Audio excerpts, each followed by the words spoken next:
Je m'appelle Mélissa et l'ARS Bourgogne-Franche-Comté m'a chargée d'aller à la rencontre de personnes qui sont à l'initiative de projets en faveur de l'accès aux soins et de la santé pour tous. Je vous emmène avec nous.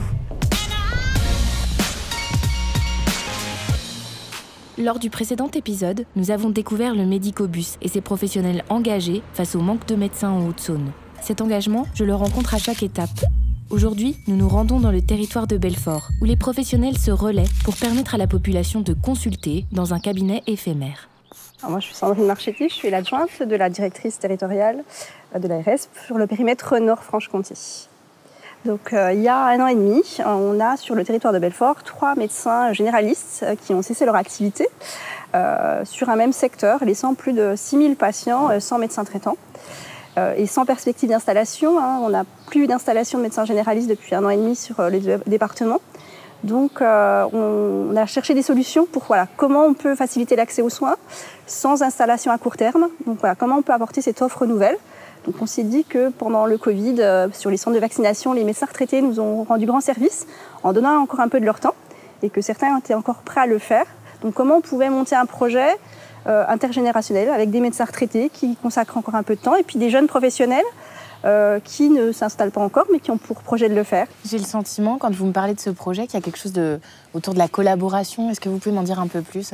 Oui, ce genre de projet, en fait, il peut fonctionner uniquement si l'ensemble des acteurs sont partie prenante et moteurs pour avancer sur le projet.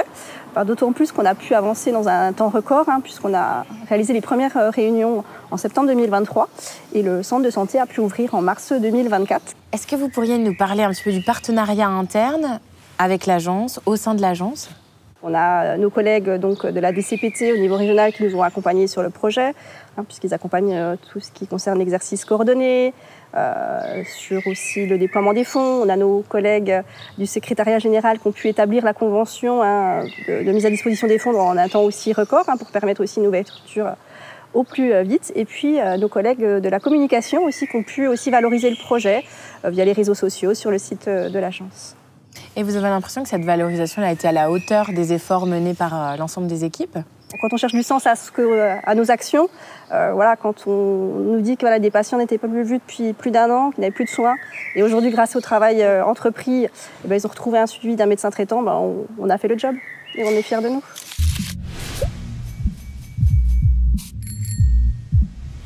La mairie de Besoncourt avait refait ces magnifiques locaux. Ils avaient tout réhabilité en cabinet médical. Ils avaient même mis des logements de fonction pour attirer de jeunes médecins qui auraient bien voulu s'installer dans cette petite ville juste à proximité de Belfort, avec tout le confort, la vie culturelle qu'il peut y avoir autour de nous.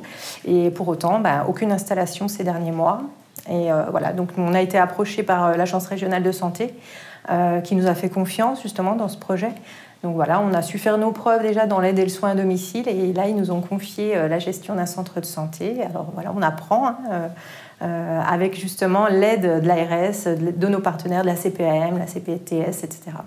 Impressionnant ce cabinet éphémère. Une chose est sûre après toutes ces rencontres, les professionnels de ville ne sont pas les seuls impactés par la démographie médicale. Le secteur hospitalier trouve aussi des solutions. Et Sandrine m'a parlé d'une coopération qui s'opère entre les professionnels du centre hospitalier Louis Pasteur de Dole et ceux du centre hospitalier universitaire de Besançon. C'est ce que nous verrons au prochain épisode.